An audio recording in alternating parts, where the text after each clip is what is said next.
झगड़ा भारी संतो घर में झगड़ा भारी। रात दिवस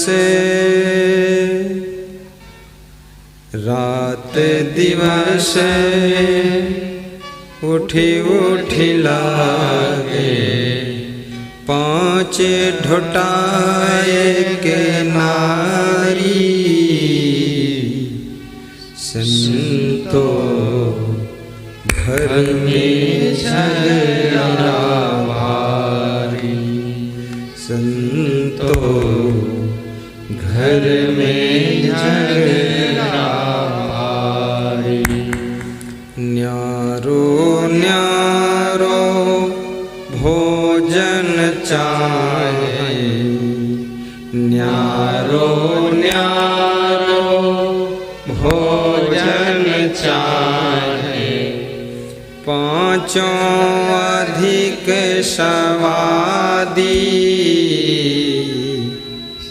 कोई कहूँ का हटा न माने कोई कहूँ का हटा न माने। आप ही आप मुरादी संतो घर में झगड़ा भारी संतो घर में झगड़ा भारी। कबीर कहते हैं कि हे संतों, घर में भारी झगड़ा मचा हुआ है। सबके घर में झगड़ा है। भूला लोग कहीं घर मेरा भूला लोग कहीं घर मेरा जही घर में तू भूला डोले सो घर नाही तेरा संतो घर में झगड़ा भारी संतो घर में झगड़ा भारी। कबीर साहब कहते हैं जो भोले लोग हैं अज्ञानी लोग हैं कहते हैं ये घर मेरा है, लेकिन कबीर साहब कहते हैं जिस घर को तू अपना घर कहता है ये घर नहीं तेरा तेरा घर नहीं, और फिर भी इस घर में तू झगड़ा मचाता है और घर भी तेरा है नहीं, तो फालतू झगड़ा क्यों मचाता है। भूला लोग कहीं घर मेरा भूला लोग कहीं घर मेरा सो घर नाही तेरा संतो घर में झगड़ा भारी। ओहो दो घर हैं दो घर। एक घर जो मिट्टी की दीवार बनाते ईंट पत्थर का भवन बनाते इसको भी घर कहते हैं। ये घर इसमें कौन रहता है? तुम्हारा शरीर रहता है। ईंट पत्थर के घर में तुम्हारा शरीर रहता है, लेकिन ये शरीर भी घर है। इस शरीर रूपी घर में कौन रहता है? इसमें तुम्हारी आत्मा रहती है, तुम्हारा चेतन जीव रहता है। ये दो घर है, याद रखना।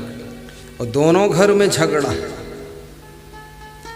ये शरीर रूपी घर में भी झगड़ा है और ईंट पत्थर सीमेंट के घर में भी झगड़ा है। ईंट पत्थर सीमेंट के घर में सासू बहुत झगड़ती है, गोतनी गोतनी गोता लगा लेती है, गोतनी गोतनी पुतोहू और सासू, महाभारत छिड़ी हुई है, बाप बेटा भाई भाई संग्राम हो रहा है। ईंट पत्थर के घर में भी झगड़ा है और इस शरीर के घर में भी झगड़ा है। इसमें 5 इस शरीर के ढोटा माने लड़का होता है। इस शरीर के 5 लड़के रहते हैं। इस शरीर रूपी घर में 5 भाई हैं। कौन कौन है? ये 5 ज्ञानेंद्रियां, नेत्रेंद्री, कर्णेंद्री, जिह्वा इंद्री, घ्राणेंद्री, स्पर्शेंद्री, ये 5 ज्ञानेंद्रियां इस शरीर रूपी घर में रहती है और 5 इंद्रियां कर्मेंद्रियों से काम कराती है। 5 कर्मेंद्रियां भी हैं, हाथ पांव मुख उपस्थ आदि। और ये 5 ज्ञानेंद्रियां, इनका नाम ज्ञानेंद्रियां क्यों है? क्योंकि ये ज्ञान करती है। और जब ज्ञान करती हो, ज्ञान इंद्रियां हैं, तो ये झगड़ती क्यों है? जहाँ ज्ञान होता वहाँ झगड़ा नहीं होता, और झगड़ा होता तो समझ लो वहाँ ज्ञान है नहीं। ये स्वयं ज्ञान इंद्रियां हैं और फिर झगड़ा मचाती। क्यों? ये ज्ञान तो करती है पर इनको खुद को ज्ञान नहीं है, खुद का ज्ञान नहीं, खुद को ज्ञान नहीं और खुद का ज्ञान नहीं, पर दूसरों का ज्ञान करती है। जैसे आँख दूसरों को देखती है, खुद को नहीं देखती है। ये नाक दूसरी चीजों को सूंघती है, खुद को नहीं सूंघती है। ये कान दूसरा सब कुछ सुनते हैं पर खुद का कुछ नहीं सुनते। ये जीवा सबका स्वाद लेती लेकिन खुद का स्वाद नहीं लेती। ये स्पर्शेंद्री सबको छूती पर खुद को नहीं, इसलिए ये झगड़ती है। ज्ञान भी 2 प्रकार का होता है। एक केवल बोलने का ज्ञान, ज्ञान की बात बोलना आ गया है, ज्ञान की बात पढ़ना आ गया है, ज्ञान की बात लिखना आ गया है, ज्ञान की चर्चा करना आ गया है, ज्ञान की बात सुनाना आ गया है। लेकिन बस इतना ही है। ये ज्ञान बोझा है, ये वजन है, ये लोड है, ये गठरी है, ये भार है। ये ज्ञान तुम्हारा कोई फायदा नहीं करेगा, क्योंकि ज्ञान की बात बोलते हो लेकिन ज्ञान का आचरण नहीं है। ज्ञान की बात सुनाते हो पर ज्ञान के पथ पर चलते नहीं हो। ज्ञान की किताब पढ़ते हो पर ज्ञान के कर्म करते नहीं हो। जैसे सिगरेट की डिब्बी पर लिखा होता है कि सिगरेट पीना स्वास्थ्य के लिए हानिकर है, लिखा है कि नहीं? हर पान तंबाकू की दुकान पर लिखा है कि तंबाकू से कैंसर होता है, लिखा है कि नहीं लिखा? कितने लोगों को हो भी चुका है और कितने लोगों के माँ बाप को हुआ है। और पढ़ते हैं लोग तंबाकू से कैंसर होता है, फिर तंबाकू खाते हैं और आजमाते हैं कि होगा कि नहीं होगा। झूठ तो नहीं लिखा है। एक आदमी से मैंने कहा कि तुम इतना पढ़े लिखे हो, इतना ये तंबाकू खाते हो, पुड़िया खाते हो, तो ये पढ़ते नहीं हो बोर्ड में तंबाकू से कैंसर होता है? बोले पढ़ता हूँ लेकिन विश्वास नहीं कि होता है, इसलिए खाकर चेक कर रहा हूँ कि होगा कि नहीं होगा। क्या बात है, लोग हर चीज चेक करोगे तुम। जहर से लोग मर जाते हैं, तो क्या चेक करोगे जहर खाकर कि मरते कि नहीं मरते? जहर खाकर चेक करोगे तुम कितनी चीजें चेक करोगे?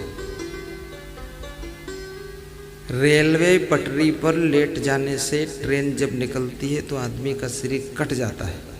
तो कटता है कि नहीं कटता तुमको विश्वास नहीं है तो क्या पटरी पर लेट कर ऊपर से ट्रेन निकले चेक करोगे? तुम कहाँ चेक करते हो? ऐसी बात मत बोला करो, तुम्हारी बात को मैं काट दूंगा, तर्क से काट दूंगा। तुम क्या क्या चेक करोगे? तुम अपना तो चेकिंग कर नहीं पाए हो। अपनी पत्नी को चेक किया है तुमने कभी? क्या चेक किया उसमें? कोई चेकिंग हुई? कोई लड़की विवाह करती अपने पति को चेक करती है कि साफ सुथरा है, क्लीन है, डिसिप्लिन है कि नालायक है, बांगड़ू है, क्या है? कौन चेक कर पाया है?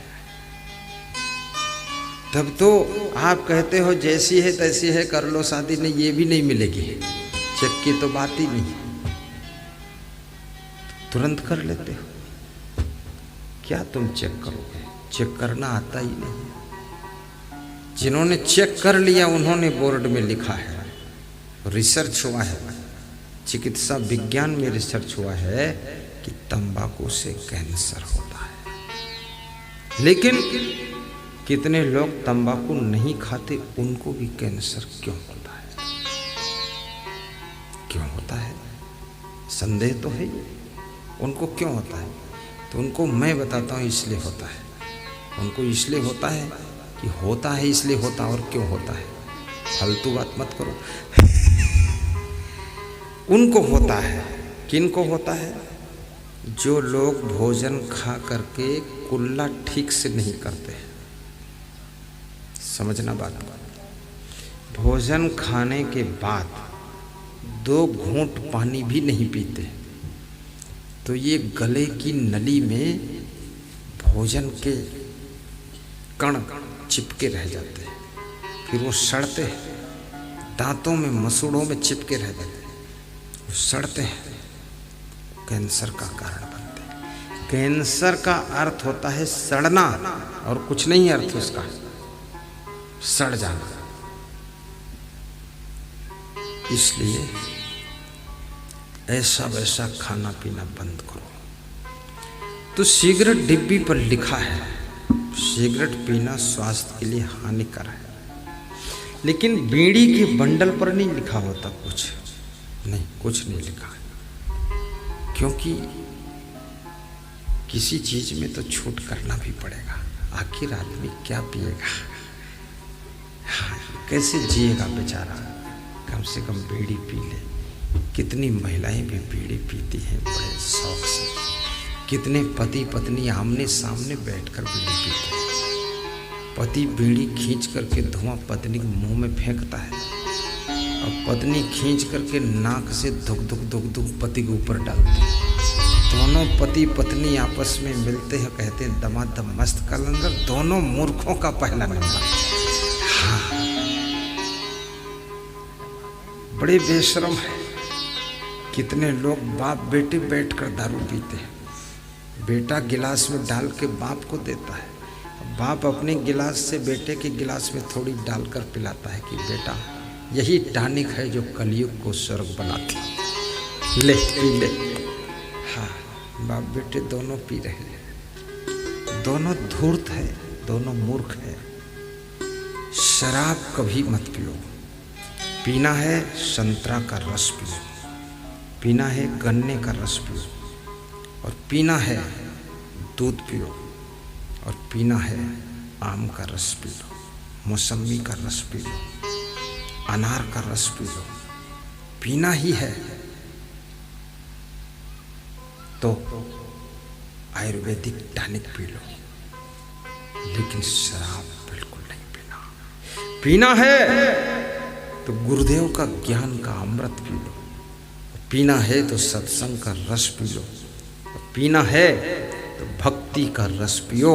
एक बार पियो तो जिंदगी भर नशा छाया रहे, कभी उतरे ही ना।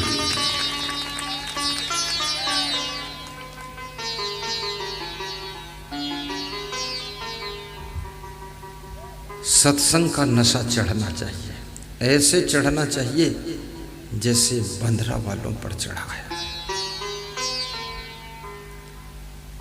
अभी और नशा चढ़ने जा रहा है, मोहनपुर वालों के ऊपर भी चढ़ रहा है कि मैं भी सत्संग करूँगा। मोहनपुर से कोई आया है? आया हो तो खड़े हो जाओ। मोहनपुर वाले, हाँ, इन पे नशा चढ़ रहा है। 80% चढ़ चुका है, 100% चढ़ा दूंगा 2 दिन में। मोहनपुर से क्या नाम है? जयप्रकाश है, दिनेश प्रसाद, यही धन्य हो, महान हो। और दीप नारायण, दीप नारायण शाम में आएंगे, बैठो। इन पे भी सत्संग का नशा चढ़ चुका है। अगले टर्न पर मोहनपुर में सत्संग होगा, पक्का है। एक और भक्त आए हैं, चांदन, खड़े हो जाए। चांदन वाले खड़े हो। इन पे भी नशा चढ़ गया है, भक्ति का नशा। मेरे से कह रहे थे कि हम बात करना चाहते थे तो कब करेंगे? तो हमने कहा सत्संग की बात। क्या बात करना चाहते? खड़े खड़े कर दो। तो बोले बात क्या, हम चांदन में आपको ले चलना चाहते हैं। तो हमने कहा हम चलना चाहते हैं तो कठिनाई क्या है? तुम ले चलना चाहते हो, हम चल देना चाहते हो। तो बोले कि बस यही बात है। तो हमने कहा हो गई बात। अरे बोले बहुत लंबी बात करना है।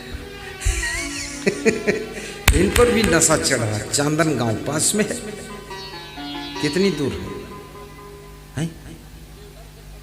देवघर से 15 किलोमीटर, सब बगल ही में है। बगल इतनी बड़ी है, बगल 15 किलोमीटर की। एक बेगूसराय के भगत ने कहा बगल ही में घर है, बगल ही में। जब उसके घर गया तो 20 किलोमीटर दूर था। मैंने कहा इतनी बड़ी बगल। बैठिए, क्या नाम है? क्या नाम? श्री जमुना प्रसाद पोद्दार। देखिए कितनी श्रद्धा है। एक बार ताली बजा दो इनके लिए। ये झारखंड की भाषा है, बिहार की, बगल में है।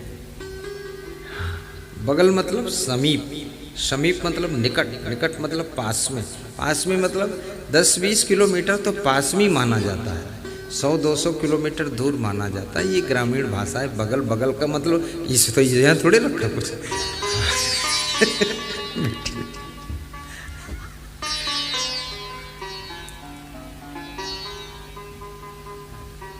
तो 5 ज्ञानेंद्रियां, नेत्र यानी आंख, न्यारो न्यारो भोजन चाहे। ये 5 ज्ञानेंद्रियां अलग अलग भोजन ग्रहण करती हैं। इनका अलग अलग आहार है। आंख रूप देखती है, नाक गंध सुगंध सूंघती है, कान शब्द सुनते हैं। कान का आहार शब्द है, जीवा का आहार स्वाद है, नेत्र का आहार रूप है, नासिका का आहार गंध सुगंध है, और चमड़ी त्वचा स्पर्श विषय इसका आहार क्या है? छूना, छू करके। ये बस छूने से होता है। इसलिए आदमी छूता है, छूने में उसको अच्छा लगता है। चमड़ी से बहुत सारी चीज़ों को तुम्हें न पेट भरता है न कुछ मिलता है, खाली छू ले तो खुश हो जाते हैं। छू ले। हाँ,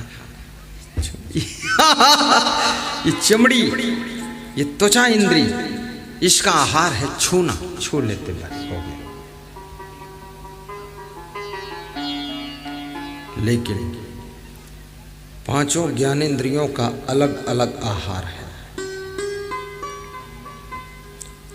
नासिका आँख का आहार नहीं ग्रहण करती है, नासिका रूप नहीं देखती है। सबकी अलग अलग ड्यूटी है।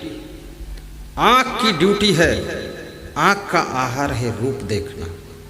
तुरंत आँख बताती है किस कलर का है, नाक बताती है ये बदबू आ रही कि खुशबू आ रही है, कान बताता है ये शब्द गाली है कि धन्यवाद का शब्द है कि वाद विवाद का है, ये गुस्सा में बोला है कि प्रेम से बोला है। जिसके कान खराब हो गए, तुम कितनी गाली तो मुस्कुराता रहता है, वो सोचता को धन्यवाद दे रहा है। हाँ, इसलिए कुदरत की व्यवस्था ऐसी है कि बुढ़ापे में तुम्हारे कान खराब हो जाते हैं। क्यों? इसलिए खराब हो जाते हैं कि जो पुतोहू आई है ना, कभी कभी उसका दिमाग खराब हो जाता है। तो घर में गाली दे तो किसको दे? तो ससुर जी है और सासू जी है, दोनों को गाली देती है पुतोहू। जब गाली देती उल्टा पलटा बोलती है तो सास ससुर बूढ़े हैं, उनके कान खराब हो चुके, वो सुनते नहीं, वो सोचते हैं कुछ मुंह चल रहा, कुछ बोल रही है, तो विवाद नहीं होता है। इसलिए कुदरत बुढ़ापे में पहुंचते पहुंचते सुनने की शक्ति को छीन लेती है, देखने की शक्ति को भी छीन लेती है, कम दिखाई देने लग जाता बुढ़ापे में, कम दिखेगा, क्योंकि बहुत जिंदगी पर देख लिया, 70 साल तक बहुत उलझन झेल लिया है, अब कम दिख रहा है। दिखता नहीं है कि पोता आया है कि पोती आई है, धुंधला दिखता है कोई आया है। पोता में दिखता कुत्ता आया है।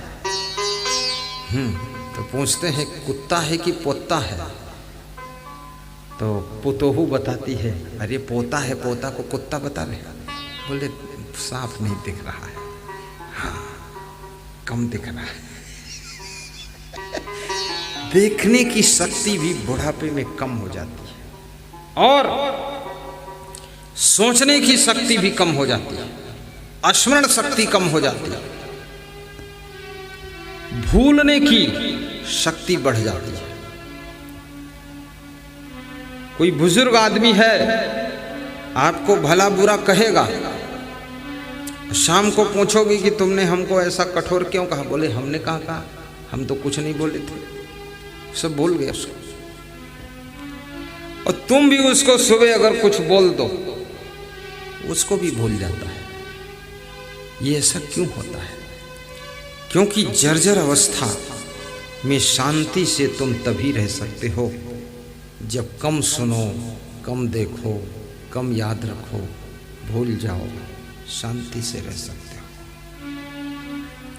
लेकिन ये ज्ञान आपको जवानी अवस्था में भी सिखाता है कि किसी ने तुम्हारे साथ में अपमान का व्यवहार किया है, गलत व्यवहार किया है, दुख दिया है, कठोर बोला है, उसको तुम जवानी में ही भूल जाओ, विवेक से भूल जाओ, कोई बात नहीं।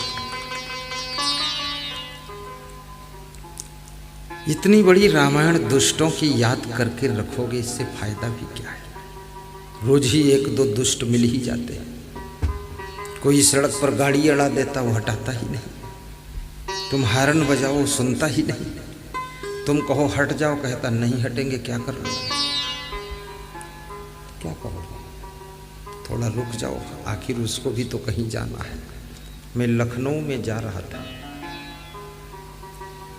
थोड़ा सा भीड़ थी, गाड़ी रुकी तो एक आदमी दौड़ कर आया, मेरी गाड़ी का बोनट आगे पीटने लगा मुक्का से। मैं भी बैठा था, उस समय छोटी गाड़ी थी, वही बुग्गी गाड़ी, 200 रुपया वाली प्लास्टिक की, 800 फटफटी मोटरसाइकिल जैसी। 800 में 6-7 साधु बैठे, कचरम कच्चा, गरीबी का मामला। और वो पीटने लगा बोनट, तो एक साधु बोला मैं उतरूं? हमने कहा तुझे पीट देगा, फिर तू अंदर बैठ, गाड़ी पिट जाएगी, कोई बात नहीं। पीटा, 100-200 मुक्का मारा, गाड़ी में भी कुछ हुआ नहीं, क्योंकि लोहा लंगड़ में जब मुक्का से तो कुछ होगा नहीं, हथौड़ा मारो तो पूछ सकती है। 2-3 मिनट हमने बर्दाश्त किया, हम उतरे नहीं, कोई उतरा नहीं, हम संत हैं, बर्दाश्त तो पूरा करना ही। तब तक दो आदमी मोटरसाइकिल से आया, मोटरसाइकिल किनारे लगाया और उस आदमी को मुक्का से मारने लगे। अब ना हमें उसकी पहचान ना मारने वालों की पहचान, दोनों को मैं नहीं पहचानता। मारते मारते मारते मारते वो पिछड़ता चला गया तो उसको सड़क किनारे गिरा दिया जाकर। तो मैं शीशा खोला, हमने कहा क्या बात, अब तो मत मारो। हम बोला जितने मुक्का गाड़ी में मारा है उसके दुगने इसको मारूंगा। संत की गाड़ी रोका क्यों और इसने मारा क्यों? तो हमने कहा तुम कौन हो? बोले हम मुक्का मारने वाले के मुक्का मारने वाला हूँ। यही परिचय हमारा है। बोला तुम जाओ महात्मा जी।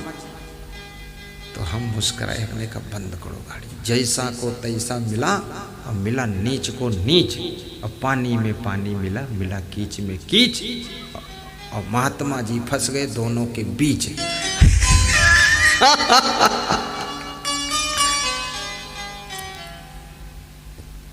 ये करीब करीब आज से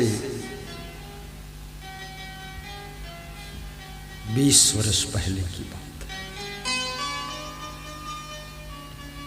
लेकिन इस तरह के झंझटों में मैं आपको बोलता हूं ना, सहन शक्ति रखो, गम खाओ।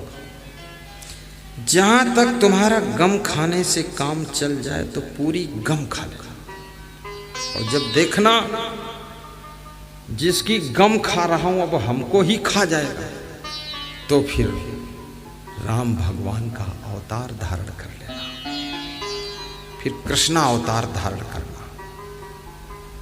रावण की बहुत गम खाया राम ने। जब राम ने सोचा अब ये तो सिर के ऊपर पानी निकल गया, तो राम भगवान ने धनुष बाण संभाल लिया। तो शास्त्र कहते हैं, भगवान कहता है गम खाइए, समझौता कीजिए, कंप्रोमाइज कीजिए, अंगद को भेज दीजिए, हनुमान को भेज दीजिए, किसी तरह से सेटिंग बैठ जाए कर लीजिए। अगर सब सेटिंग फेल हो जाती है तो धनुष पर टंकार लगा दीजिए और रावण का खत्म कहानी कर दीजिए। रावण का साम्राज्य बढ़ेगा तो अधर्म छा जाएगा। धर्म की स्थापना के लिए यदा यदा ही धर्मस्य ज्ञानालित भवत् भारत, अभ्युत्थानम अधर्मस्य